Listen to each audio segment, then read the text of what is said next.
Elias sentia o estômago roncar com uma dor aguda, que não era apenas fome física, mas um buraco gelado deixado pela traição.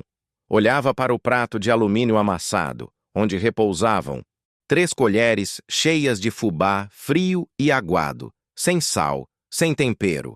Isso era o que lhe restava da vastidão que ele próprio havia semeado. A fazenda Ouro Verde, que se estendia por milhares de hectares, cobrindo o horizonte com plantações de soja, milho e algodão geneticamente modificados, era um império avaliado em bilhões de reais, e tudo aquilo, cada centavo, cada grão, tinha começado com as calosidades nas mãos de Elias. Ele era o patriarca, o fundador, e agora, aos 78 anos, era menos que um parasita. Era um estorvo, forçado a viver em uma edícula insalubre nos fundos do complexo industrial que Gustavo, seu único filho, havia construído sobre as cinzas de sua vida anterior. Gustavo. O nome ecoava no peito de Elias como um sino rachado. O garoto que ele havia ensinado a distinguir o cheiro da terra fértil da terra exaurida.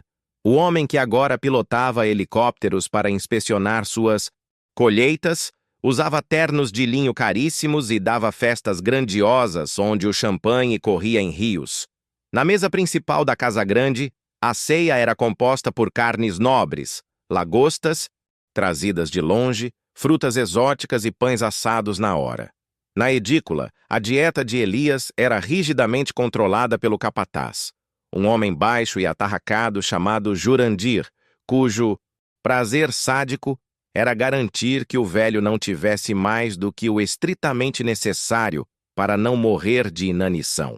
E, invariavelmente, ele recebia menos. A ordem de Gustavo era clara. Ele não precisa de mais. O médico disse que ele tem que comer pouco. Põe 3 colheres. E se reclamar, tira o rádio. Elias engoliu o fubá, a textura áspera arranhando sua garganta seca. Sentiu a lágrima quente descer pela ruga profunda perto do nariz e cair direto no mingau sem gosto. Não era fome de rico. Aquela fome que espera pelo prato gourmet. Era a fome que dói, que enfraquece a mente e o corpo. A fome que mata lentamente a dignidade. O pior de tudo era a memória. Ele se lembrava de quando Gustavo era pequeno, um menino de pernas finas que corria pelo terreiro.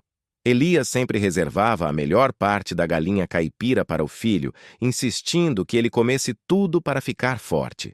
A força de um homem vem da terra, meu filho, e do que Deus nos dá. Nunca desperdice, e nunca deixe o próximo com fome. Que ironia amarga o destino havia tecido. Gustavo havia se transformado em algo frio, calculista, algo que o dinheiro havia moldado em uma estátua de egoísmo. A virada aconteceu 5 anos antes, quando a esposa de Elias e mãe de Gustavo, Dona Lúcia, faleceu. Ela era o ponto de equilíbrio, a alma da fazenda, a única que conseguia suavizar a ambição desmedida de Gustavo. Sem ela, Gustavo modernizou tudo, expulsou os antigos colonos, derrubou a igrejinha de taipa que Lúcia tanto amava e impôs uma ditadura de eficiência e lucro. Elias se tornou um vestígio incômodo, um lembrete vivo de uma era que Gustavo queria enterrar. Naquela manhã, o cheiro de pão fresco vinha do lado de fora, levado pelo vento morno que passava pelas frestas da janela quebrada. Era o cheiro da padaria industrial da fazenda, que produzia centenas de quilos de pão para os funcionários de alto escalão e para a exportação. Elias fechou os olhos e tentou se concentrar. Não podia ceder à raiva, não podia deixar o desespero vencer. Tinha que segurar-se em algo maior. Esticou a mão trêmula e pegou o terço gasto, cujas contas de madeira estavam lisas de tanto uso. O presente de Lúcia.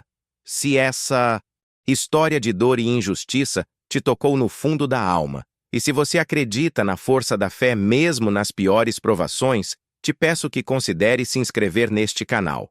É através da sua inscrição que conseguimos levar essas narrativas de fé e superação para mais pessoas que, assim como Elias, precisam de um sinal de esperança de que a justiça divina, por vezes silenciosa, nunca falha. Pense em Elias, preso na humilhação, mas agarrado ao seu terço. Elias começou a rezar baixinho, as palavras do Pai Nosso e da Ave Maria se misturando ao som, distante dos tratores de alta potência que trabalhavam dia e noite. O silêncio da edícula era quebrado apenas pelo murmúrio da oração e pelo som estridente de um rato que corria sobre o forro de madeira podre. A humilhação era constante, não se limitava à falta de comida. Ele não tinha água quente para o banho. A cama era um colchão velho e mofado, e as roupas, antes impecáveis, estavam gastas e sujas, pois a lavanderia central da fazenda recusava-se a cuidar das vestes do velho. Certa noite, a fome o fez cambalear. Tinha passado quase 2 dias apenas com água e pedaços de banana passada que Jurandir lhe atirara na entrada, como se fossem para um cão sarnento. Elias tentou ir até a cozinha da casa grande. Era uma caminhada longa e perigosa, cheia de câmeras de segurança e guardas armados.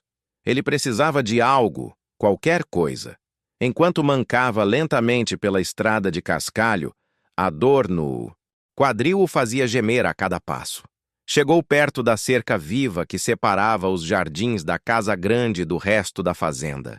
A luz da mansão era ofuscante, e a música de uma festa que Gustavo dava, alta e pulsante, parecia zombar de sua miséria. De repente, ele viu. Um grande saco de pães amanhecidos estava encostado ao lado do container de lixo industrial. Pães de primeira qualidade, que seriam descartados porque não estavam mais perfeitos para o consumo da elite. Elias sentiu um misto de vergonha e desespero. Ele, Elias da Ouro Verde, o homem, que empregava centenas, estava prestes a revirar o lixo por um pedaço de pão. Ele hesitou. Não era roubar, era pegar o que seria jogado fora. Ele se ajoelhou, o cascalho machucando seus joelhos fracos. Tocou o saco. O pão ainda estava macio. Era um desperdício monstruoso. Neste exato momento, a porta da cozinha se abriu e Jurandir, o capataz, saiu para fumar um cigarro. Ele ouviu. Mas o que é isso, seu Elias? Que papelão é esse? Jurandir jogou o cigarro no chão e pisou forte. Seus olhos eram cruéis, iluminados pelas luzes da festa. Volta! Para sua toca agora! O Dr. Gustavo proibiu você de circular por aqui depois das 7. Elias tentou se levantar, a dignidade esmagada. Jurandir, pelo amor de Deus, eu só queria um pedaço de pão. Estou com fome. Jurandir deu uma risada curta e seca, sem alegria. Fome? Você acha que a gente aqui trabalha para alimentar velhos teimosos? Volta logo, antes que eu chame a segurança e diga que você estava tentando sabotar a produção. Ele chutou o saco de pão com força, fazendo-o rolar para dentro do container. O som do pão fresco atingindo o metal vazio parecia o som de um caixão sendo fechado. Elias voltou para a edícula, arrastando-se. A humilhação não o deixava respirar. Ele não sentia mais a dor física da fome, apenas a dor moral, profunda e nauseante. Ao chegar no quartinho escuro, caiu de joelhos perto de sua cama, soluçando. Foi neste ponto, quando o desespero parecia ter sugado toda a luz, que o primeiro sinal veio: o cheiro. Não era o cheiro de mofo, nem o odor fétido do lixo acumulado nas proximidades da edícula. Era um perfume indescritível, algo que Elias só tinha sentido uma vez na vida, quando Lúcia, sua esposa, tinha colocado rosas brancas colhidas no orvalho da manhã junto ao altar da pequena capela. Era um perfume intenso de rosas e lírios, tão puro que parecia limpar o ar pesado da miséria. Elias olhou em volta, mas não havia nada. A janela estava fechada, o quarto escuro. O cheiro vinha de lugar nenhum e de todas as partes ao mesmo tempo. Ele apertou o terço contra o peito. Sentiu então uma leve pressão sobre seu ombro, um toque suave, maternal, mas que transmitia uma força colossal. Não era tangível, mas era real. Em sua mente, ou talvez fosse um sussurro vindo do vento que soprava na fresta, ouviu uma voz suave, mais doce que o mel. Não eram palavras exatas, mas uma certeza. Aguenta, meu filho. Eu vejo sua dor. A injustiça não prevalecerá. Elias chorou mais, mas agora eram lágrimas de alívio, não de desespero. Era a certeza de que não estava sozinho naquele inferno de luxo e abandono. Os dias que se seguiram trouxeram uma rotina ainda mais cruel. Jurandir, sabendo que Elias havia tentado pegar o pão, endureceu as regras. O velho passou a receber a comida apenas uma vez por dia, invariavelmente no fim da tarde, quando a fome já havia transformado seu estômago em um nó constante de dor. Seu único consolo era a oração e a memória daquele perfume. Ele começou a rezar o terço de forma ininterrupta. Em uma tarde quente e abafada, Gustavo fez uma visita inesperada. Ele não veio consolar ou perguntar sobre a saúde do pai. Ele veio por causa de um papel. Gustavo entrou na edícula sem bater. O cheiro de seu perfume caro e do ar-condicionado de seu carro de luxo preenchendo o pequeno espaço abafado. Ele usava óculos de sol espelhados que escondiam seus olhos frios. Elias, ele disse, usando o primeiro nome do pai, uma formalidade cruel. Preciso que assine isso. É a transferência final da reserva legal. Vai para meu nome oficialmente.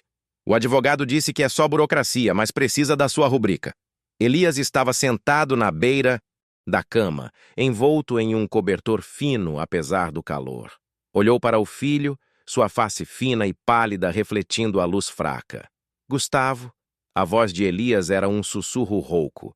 Você sabe que essa terra é onde sua mãe está enterrada. É o nosso legado. Por que essa pressa? Gustavo suspirou. Um gesto de impaciência ensaiado. Pai, não comece com sentimentalismo barato. Você não usa essa terra. Eu vou construir um hangar de drones nela. É progresso. E, francamente, quanto mais rápido você assinar, menos eu preciso me preocupar em trazer comida para cá. A ameaça era clara, direta e terrivelmente eficaz.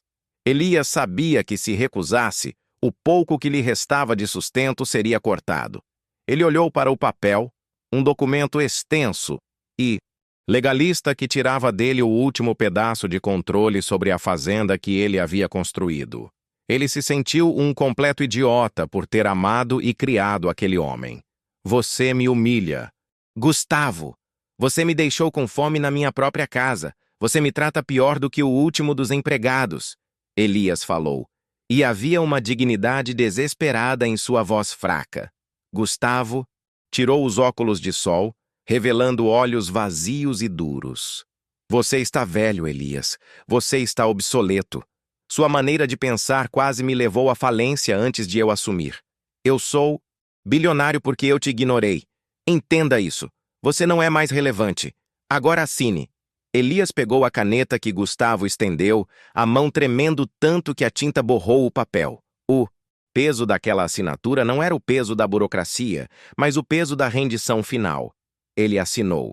Gustavo pegou o documento com satisfação. Ótimo. Agora comporte-se. E para de ficar tagarelando com os seguranças sobre a falta de comida.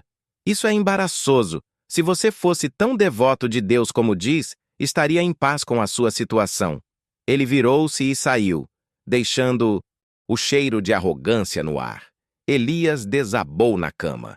A dor da fome voltara com tudo, mas agora estava misturada com a dor da perda total. Não havia mais nada para ele na Fazenda Ouro. Verde, exceto a morte. Ele não tinha mais forças para lutar, nem para rezar. Olhou para a estatueta de Nossa Senhora Aparecida que Lúcia havia lhe dado, deitada empoeirada sobre um caixote. Ele a pegou. Minha mãe, ele sussurrou, a voz quebrada. Eu não aguento mais. Eu falhei. Eu criei um monstro. Se o Senhor me abandonou, se a senhora me esqueceu, eu entendo. Eu só peço que me leve logo. O desânimo era palpável. A edícula parecia se fechar sobre ele, o ar rarefeito, sufocante. Neste momento de total colapso, Elias sentiu de novo o calor. Não era o calor abafado do quarto, mas um calor que vinha de dentro, confortante, como se seu coração estivesse sendo acalmado por mãos invisíveis. E o perfume, dessa vez mais forte, misturando odores de campo molhado, incenso e flores raras. Ele sentiu uma necessidade irresistível de se levantar. Uma força estranha, que não era sua, o impulsionou para a pequena imagem da Virgem. Ele a segurou. Era como se a estatueta estivesse vibrando levemente. Ele viu um reflexo, uma luz azulada que piscava na parede. Em sua mente, a voz voltou, mais clara e mais imperiosa desta vez. A sua fé foi provada na humilhação mais profunda, Elias. Levante-se e vá até onde derrubaram a casa do meu filho. Você será alimentado. Ele sabia o que ela queria dizer. A pequena capela de taipa que Gustavo mandara derrubar para construir o depósito de fertilizantes. Elias nunca mais tinha conseguido olhar para aquele local. A visão de Maria o estava mandando para o local de sua maior dor. Ele se vestiu com dificuldade, tropeçando, precisava agir. A fome e o medo haviam sido substituídos por uma obediência cega e misteriosa. Ele saiu da edícula, evitando as luzes, caminhando na escuridão. Os guardas noturnos o veriam como apenas um velho confuso e o mandariam de volta. Ele precisava ser rápido. O trajeto até o antigo local da capela era longo. Ele rastejava pelos campos de soja recém-colhida. O cheiro de agrotóxicos era forte. Quando ele finalmente chegou ao local, onde agora se erguiam imensos silos de metal, ele parou. Havia apenas uma pequena colina de entulho ao lado dos silos, restos da argamassa e tijolos da capela. Ele se ajoelhou no entulho. A dor nos joelhos era irrelevante. Eu estou aqui, mãe. O que devo fazer? Ele sussurrou para o céu estrelado. Nada aconteceu. Apenas o silêncio vasto do campo e o zumbido monótono dos geradores da fazenda. Ele sentiu a dúvida morder. Teria sido a fome? O delírio? Teria ele finalmente enlouquecido? Ele começou a cavar na terra solta, nos restos da capela com as mãos nuas. Ele cavava sem saber o que procurava, apenas obedecendo ao impulso. Suas unhas se quebraram, a terra áspera abria feridas em suas palmas. De repente, ele tocou em algo duro. Um pedaço de madeira. Ele puxou, limpando a terra. Era o antigo crucifixo de Lúcia, de madeira escura, que ficava atrás do altar. E aninhado debaixo do crucifixo, em uma pequena depressão que o protegia da umidade, havia um embrulho. Elias desembrulhou-o com as mãos trêmulas. Dentro havia um pequeno pão de milho, assado em forno de lenha, e uma garrafa térmica, minúscula, com um chá de ervas quentinho. Era exatamente o tipo de pão que Lúcia fazia, usando o milho da roça e o fermento natural. Ele olhou em volta, o coração acelerado. Como? Quem? Não era pão industrial, era pão caseiro. Ninguém mais fazia aquilo na fazenda. Ele pegou o pão e o cheirou. O aroma reconfortante o fez chorar novamente. Ele partiu o pão e deu a primeira mordida em algo saboroso em meses. Não era apenas comida, era um milagre de providência. Ele bebeu o chá, que desceu queimando, mas revigorando. Ele comeu devagar, saboreando cada migalha, consciente de que essa refeição era um presente do céu, um ato direto de carinho materno em meio à crueldade do filho. Satisfeito e misteriosamente revigorado, ele se sentiu compelido a fazer algo. Ele tinha que testemunhar.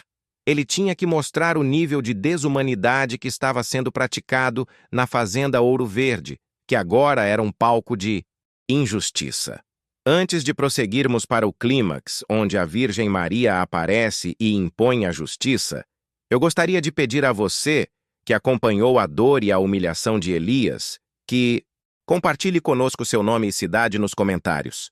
Saber de onde você nos assiste nos dá a força e o propósito de continuar contando histórias onde a fé e a bondade triunfam sobre o egoísmo. Comente agora seu nome e a sua cidade. Elias voltou para a edícula na ponta dos pés, guardando o embrulho vazio. Ele mal conseguia dormir de tanta expectativa. Sabia que algo grande estava por vir. A paz que sentia era estranha, como a calmaria antes de uma tempestade. 2 dias depois, Gustavo preparava-se para o evento mais importante do ano: a assinatura de um contrato multimilionário com um conglomerado estrangeiro. A Fazenda Ouro Verde seria o principal fornecedor de grãos para um país da Europa. O negócio garantiria sua posição no topo da elite agrícola global. Ele havia planejado uma visita guiada espetacular, mostrando o maquinário de ponta, os silos cheios, o luxo da casa grande. Elias, revigorado pela misteriosa refeição, se sentia com uma clareza mental que não experimentava há anos. Ele se vestiu com as poucas roupas limpas que tinha e saiu da edícula. Jurandir tentou detê-lo, mas Elias o encarou com uma força silenciosa que surpreendeu o capataz. Elias não disse uma palavra, apenas continuou andando, direto para a casa grande. Quando os carros luxuosos da comitiva internacional chegaram, Gustavo estava impecável, sorrindo e gesticulando. Os investidores eram homens sérios, de terno escuro cheirando a dinheiro antigo. A primeira parada era o escritório principal, onde seria feita a apresentação dos lucros e dos planos de expansão. Elias entrou na casa grande. Os seguranças tentaram barrá-lo, mas como o patriarca da Ouro Verde, ele ainda tinha um resquício de autoridade que os impedia de usar a força total. Ele caminhou lentamente até a porta do escritório principal. Gustavo viu o pai. Seu rosto se contorceu de fúria e vergonha. Elias estava magro, usando roupas velhas e manchadas. Um testemunho vivo da sua crueldade. Elias, o que você está fazendo? Saia daqui! Imediatamente! Gustavo sibilou em português. Elias parou na soleira da porta, ereto, o terço enrolado na mão direita. Ele falou em voz alta, clara, em um tom que cortou o ar abafado do escritório climatizado, atraindo a atenção dos investidores estrangeiros. Senhores! Elias começou, usando um inglês hesitante, mas compreensível, que ele havia aprendido no passado. Eu sou Elias Pereira, o fundador desta fazenda. Este homem é meu filho, e eu venho aqui lhes dizer que este negócio foi construído sobre o mais profundo abandono e mentira. Gustavo avançou, tentando empurrar Elias para fora, mas Elias era surpreendentemente firme. Segurança! Tirem ele! Elias ignorou o filho, dirigindo-se aos estrangeiros. Ele se apresenta como um homem de sucesso e modernidade, mas ele não consegue nem mesmo alimentar o próprio pai. Eu sou o dono da terra, o pai dele, e ele me mantém trancado e me priva de comida por meses, dando-me sobras estragadas para que eu morra de inanição e não o incomode. Os investidores ficaram chocados. A imagem de bilionário eficiente de Gustavo se desintegrava. Ele está louco! É senilidade! Gustavo gritou desesperado. Elias abriu os braços, revelando a magreza de seu corpo. Eu não estou louco. Perguntem a qualquer funcionário da edícula. Perguntem ao capataz Jurandir. Eu passo fome na fazenda Ouro Verde, enquanto meu filho desperdiça comida suficiente para alimentar uma cidade. A que tipo de homem vocês estão confiando seu dinheiro? A um homem que nega o pão ao próprio sangue? A humilhação de Gustavo era total, pública e irrevogável. Ele agarrou o braço de Elias, a fúria em seus olhos prometendo vingança. Você vai pagar caro por isso, seu velho estúpido! Neste exato instante, o ambiente mudou. Uma luz intensa, não elétrica, mas uma luz pura, ofuscante e dourada, irrompeu da sala vizinha, a sala de jantar, onde o banquete de boas-vindas estava sendo preparado. A luz era tão forte que os seguranças piscaram e cambalearam. E, junto com a luz, veio o cheiro. Não o perfume suave de antes, mas uma explosão de odor de 1000 rosas recém-colhidas e lírios do campo, um aroma tão poderoso que parecia que o ar havia se tornado espesso e floral. O som da música na casa grande cessou abruptamente. O silêncio que se seguiu foi absoluto. Todos na sala olharam para a porta. O que viram não era um reflexo, nem uma alucinação causada pela luz. No centro da sala de jantar, de pé sobre o carpete persa, estava a Virgem Maria. Ela não estava em uma nuvem de glória etérea como nas pinturas, mas vestida de forma simples, como uma mulher do campo, porém transbordando de uma majestade impossível. Ela vestia um manto azul escuro que parecia absorver e refletir toda a luz do sol e um vestido branco imaculado. Seus cabelos estavam cobertos por um véu que caía suavemente sobre seus ombros. Seu rosto era de uma beleza indescritível, maternal e sereno, mas seus olhos, que se fixaram em Gustavo, carregavam a autoridade do céu. Os investidores, ateus, céticos ou de outra fé, caíram de joelhos, cobrindo o rosto. Gustavo soltou Elias, paralisado de terror, e começou a tremer incontrolavelmente. A presença era avassaladora, uma prova irrefutável de que o sobrenatural havia invadido a fazenda Ouro Verde. Elias, no entanto, não sentiu medo. Ele viu sua mãe. Ele caminhou em direção a ela, sentindo a força inexplicável que havia lhe guiado. A Virgem Maria estendeu as mãos, palma para cima, em um gesto de acolhimento em direção a Elias. Elias, meu filho, o bom e fiel servo, você foi esmagado e privado até do sustento que lhe era devido. Mas eu o vi. Eu senti cada lágrima derramada pela fome e pela humilhação.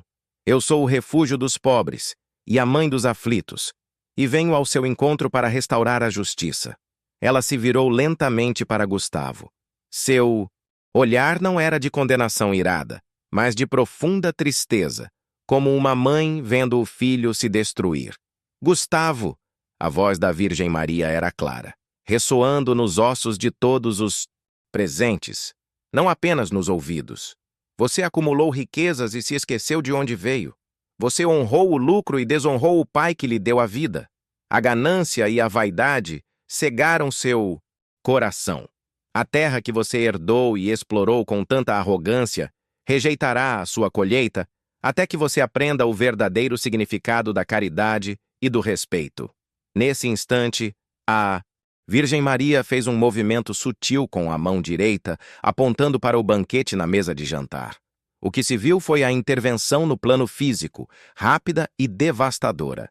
A comida farta, sobre a mesa, a lagosta, os pães dourados, as frutas exóticas, começou a se deteriorar em segundos.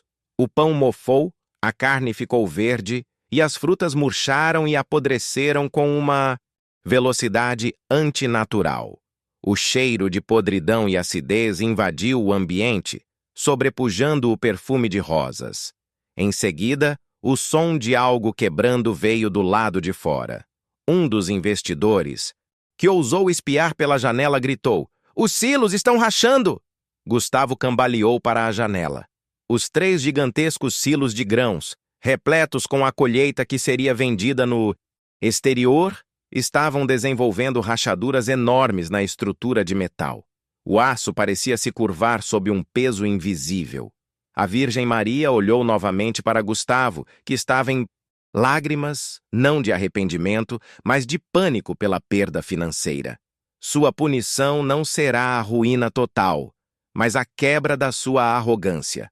A partir de hoje, a Fazenda Ouro Verde produzirá o suficiente apenas para sustentar o necessário, e o excedente que você planejava exportar será infestado por uma praga que tornará a colheita inútil para o lucro, até que você reconheça o seu erro e cure a ferida que causou ao seu pai. Ela se virou para Elias, que estava ajoelhado, adorando-a em silêncio e paz. Elias, meu filho, levante-se.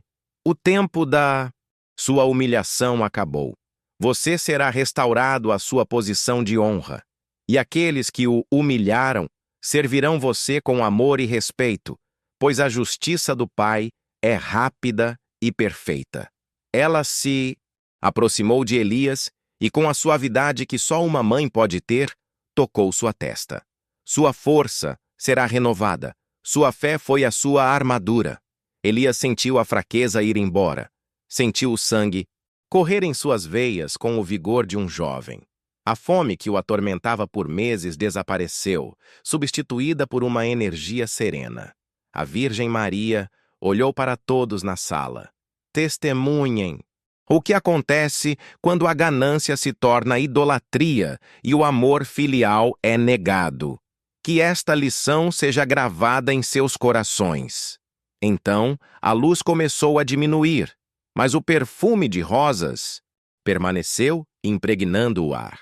A figura de Nossa Senhora não desapareceu em um instante, mas foi se tornando etérea, desfazendo-se em uma névoa azul e branca que subiu suavemente em direção ao teto.